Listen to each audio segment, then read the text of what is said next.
Good morning students. Welcome to inorganic chemistry class. Today class will discuss ionic bond and characteristics of ionic compound. What are the prerequisites of today class? So already you know the electronic configuration, how to write the electronic configuration of different elements. So we are following three different rules: Auber principle, Pauli's exclusion principle, and Hund's rule to write the electronic configuration of different elements. So then what is valency electrons? So when we place the elements in the periodic table, we will just place the element according to the number of valence electron in the periodic table. So whatever the number of valence electrons, then the elements will occupy that column only. So that means valence electron means number of electrons present in the outermost shell of an atom, that is known as your valence electron. So what is octet rule? So every element will try to attain the stable noble gas configuration by occupying 8 electrons in the valence shell. So that means this no stable, we know the noble gases are stable because they are 8 electrons in the valence shell and they will not gain or lose electrons after that. So every element has a tendency, every element will try to attain this noble gas configuration by losing or gaining electrons. So this is known as your octet rule. So when these elements try to satisfy octet rule, they will lose or gain electron, and then during that process they will become the form the ions, and they will just attract each other by a force that is known as your chemical bonding. So molecules of a chemical substances are made up of two or more atoms joined together by a force that is known as your chemical bond. So how this chemical bond result? This force results from the interaction between the various atoms and helps to form a stable molecule. So let us discuss what is chemical bonding, what are the types of chemical bonding, and more details we will discuss the ionic bonding. Then what are the learning outcomes? So after today class you can define chemical bonding and types of bonding, then explain how ionic compounds are formed, discuss the factors responsible for the formation of ionic compounds, then you can also explain the different properties of ionic compound and why ionic compounds possess this property. Okay, so let us discuss what are the types of chemical bonding. Okay, so chemical bonding is a force of attraction which join together two atoms to form a chemical compound. Okay, so there are four different types of bonding. This is your ionic or electrovalent bond, which results from the transfer of electron from a metal to a non-metal. So common example is your sodium chloride. So here sodium is a metal which will lose electron to attain the nearest noble gas configuration, and it will become sodium plus ion. That means sodium will satisfy octet rule by losing one electron, it becomes a ion. This is your sodium plus ion. Then chlorine will gain the electron that is released by sodium, and it will become chloride minus. So here now they becomes two opposite ions. They will attract each other by the electrostatic force of attraction. So this is a electrovalent compound, and it is known as a ionic compound. So sodium chloride will form a crystal. Then what is covalent bond? Covalent bond results from the sharing of electrons between the atoms. They are usually found between non-metals.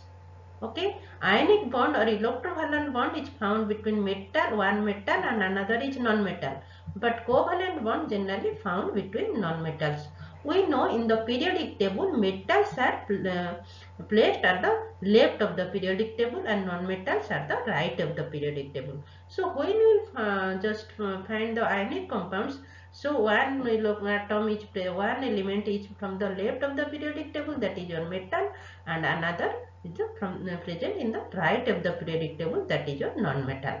So mainly the covalent bond is result between the sharing of electron between non-metals. So Then coordinate and covalent bond. Then this coordinate bond mainly occurs in metal complexes. In coordinate bond, the electron will gained by the metal and the electron will donated by the metal to the ligands. Then metallic bond it is a attractive force holding pure metals together. So one by one we will discuss, but today class we will mainly focus on ionic bond or electrovalent bond. Then what is the ionic bonding? So it occurs between atoms of metals and non-metals with very different electronegativity. So what is the electronegativity? You know that it is the tendency of an atom to attract the electron pair towards itself. If the electronegativity difference between the two atoms is very high, that means nearly 2 or more than 2.1, then there is formation of ionic bond. Then in ionic compounds or in ionic bonding, the bond is formed by the transfer of electrons. They produce charge ion at all states. And ionic compounds are conductors and they have high melting point. So an electronegative difference of 2 is essential for a compound to be ionic. That means one is metal and another is non-metal. So when we will go in a periodic table, we know the electronegativity that is increases. Okay, so metal has low electronegativity and non-metals have high electronegativity. So when the difference is nearly 2 or more than 2, then there is formation of ionic compounds. Ionic compounds are generally solid at room temperature and they are hard and brittle. So what are the examples of ionic compounds? Sodium chloride, magnesium oxide, calcium chloride, potassium oxide. These are the examples of different ionic compounds.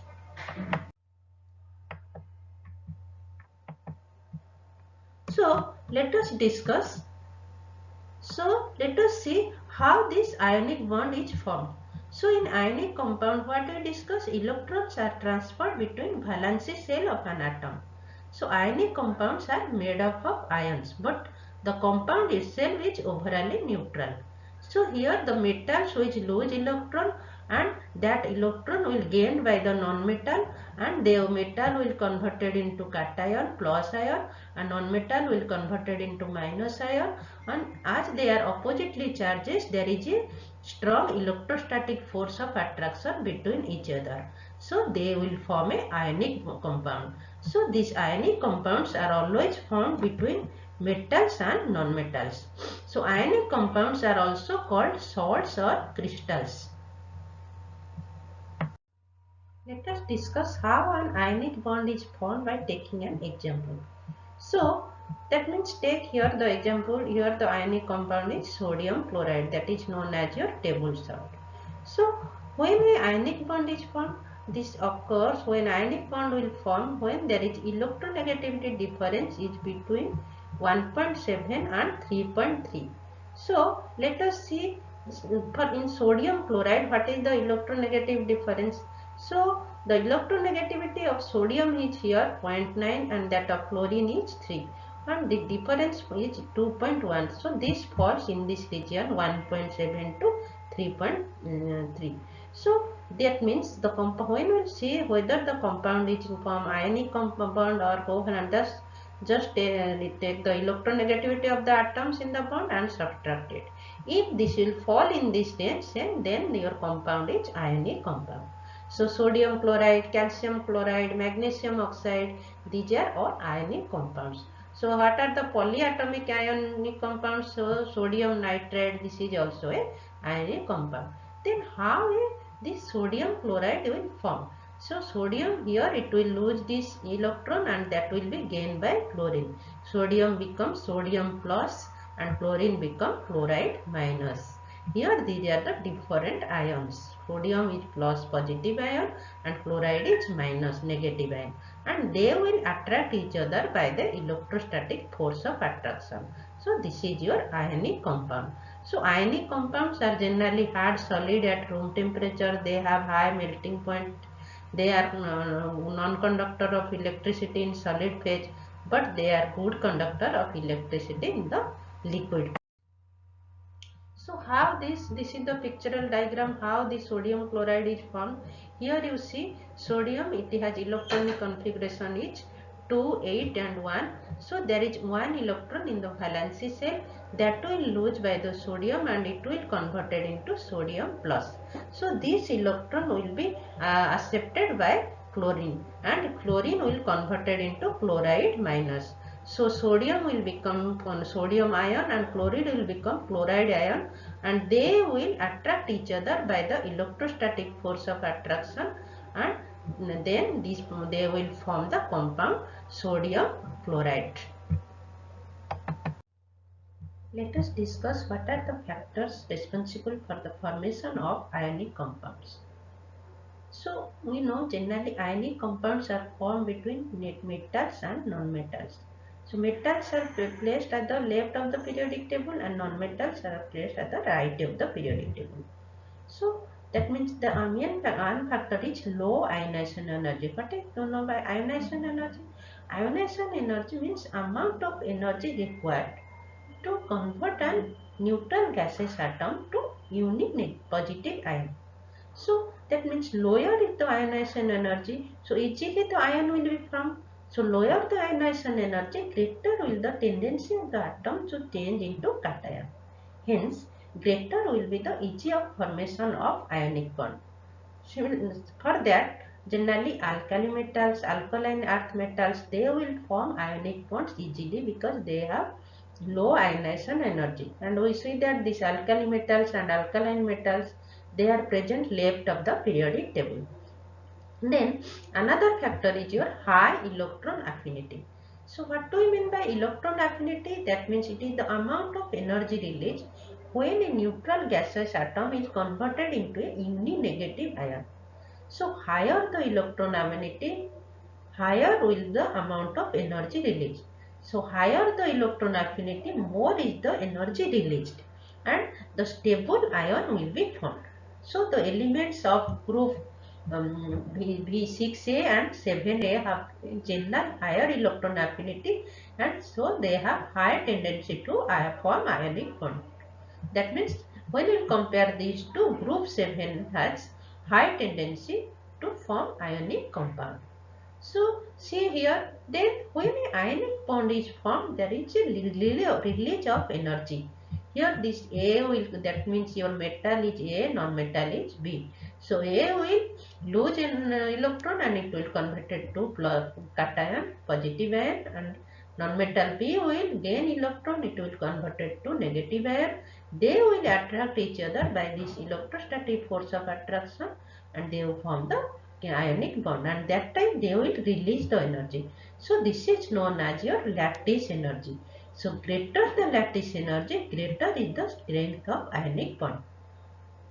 Okay, so what much amount of energy is released? If it is more, then the strength of ionic bond is more. So the value of this lattice energy depends upon the two factors. One is size of the ion, another is charge on ion.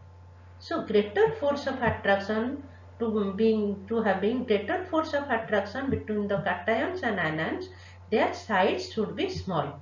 As the force of attraction is inversely proportional to the square of distance, because according to Coulomb's law we know F is equal to K Q1 Q2 by R square. So that means force of attraction is inversely proportional to distance between the ions. So smaller the size of cation and anion, greater is the force of attraction. So greater is the lattice energy release and stronger will be the ionic compound. Similarly, we know from that force is also directly proportional to the charges on ion. So greater the charge on ion, greater will be the force of attraction between them, and therefore greater will be the strength of ionic compound or ionic bond. So why ionic compounds exist as crystals? So there is positive and negative ions, they will attract each other by the electrostatic force of attraction. So this electrostatic force that tends to extend in all directions. This means that ion will be bonded to a number of this positive ion, cation will be bonded to a number of oppositely charged ions around them. So this leads to the formation of alternate arrangement of cations and anions in a crystal lattice. So here you see this is the crystal structure of sodium chloride. Here this big, that means when we compare this cation and anion. So cation is always smaller in size than the anion. So this small size ions are your cation and the large are your anions. Small is your this is your sodium plus and these are your chloride minus. So here see this sodium ion is surrounded by chloride minus. So this they will form a crystal lattice. So ionic compound always try to exist in a form of crystal. So then another, why ionic compounds are hard and brittle. Why this happens? So what you see that in ionic compound they are existing as a crystal. That means cation is surrounded by the anions. So that means these crystals are made up of alternate positive and negative ions. So that these opposite ions lie over one another. Here you see here. So that means this is your, suppose this is positive, this is your positive, this is negative, then positive, then negative. So they are arranged like this. Okay. So when we apply force, when we apply the force, that means your stress, what will happen?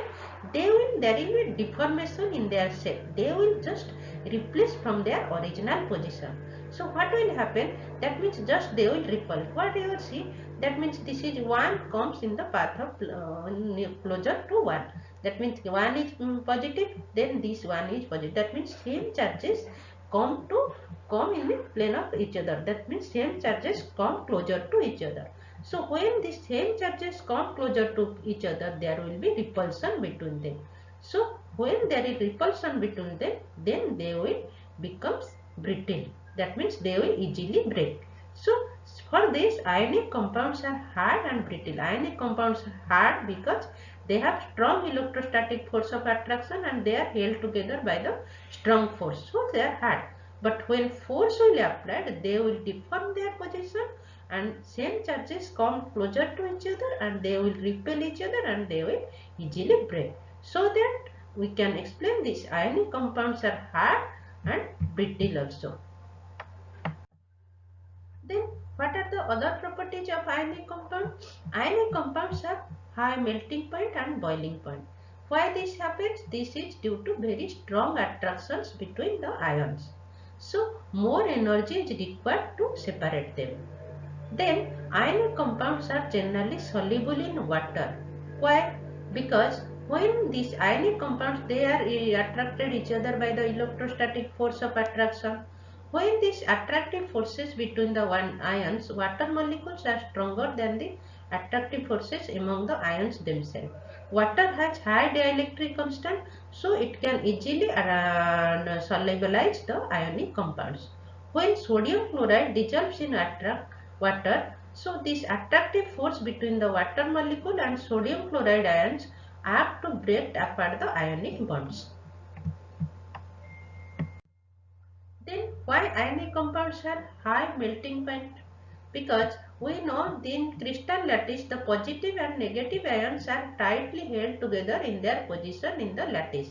So when high temperature will supplied, when high energy will supplied, the ions will acquire sufficient kinetic energy to overcome these attractive forces, and at that time they will become free for movement and they will converted into a liquid. So that this is the cause why ionic compounds have high melting points.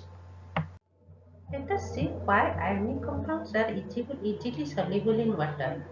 So when a crystal of an ionic substance is placed in water, so what happens in water? We know water is a polar molecule. Okay, so water has a dipole. Water also, there is a dipole in water.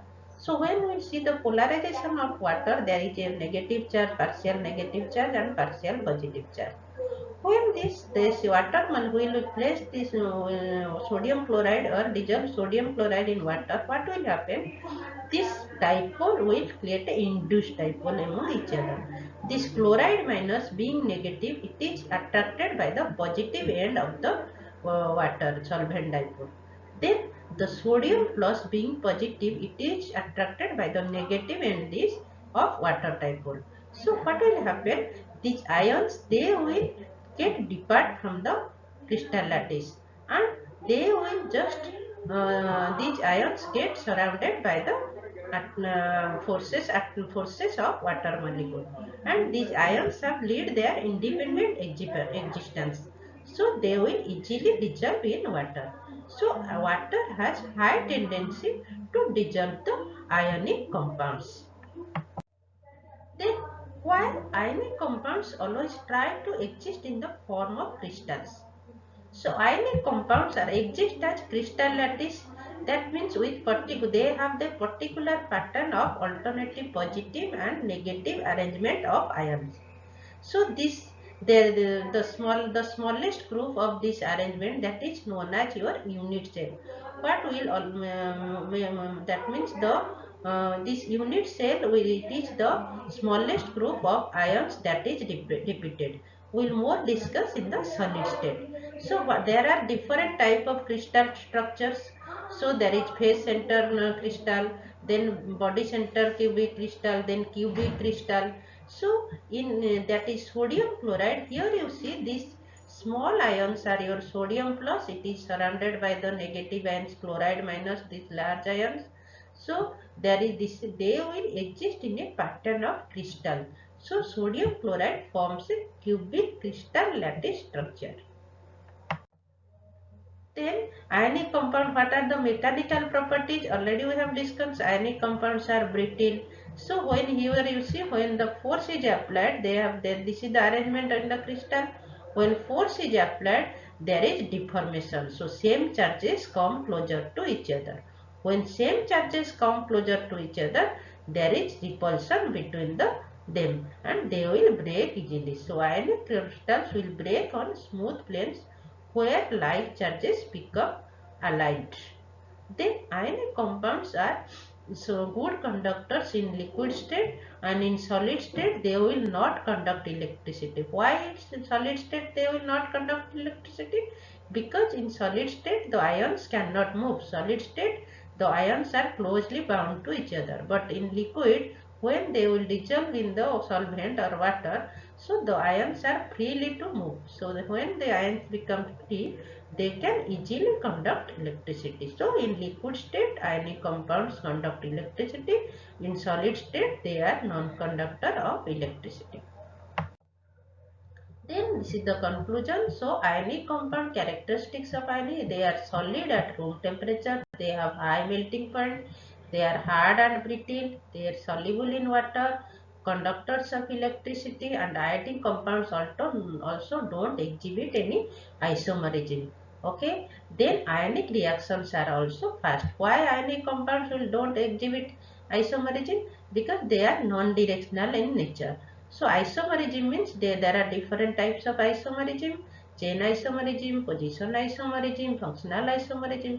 So these ionic compounds, when how they are existing in the crystal, they have a fixed arrangement, so they will not exhibit any isomerism. Then for this you can follow JDL, that is your concise inorganic chemistry. You can also follow essential of physical chemistry by B.S. Val and S. Val and Tully, and also you can follow this link, Google link, for the references of this ionic bonding. Thank you all.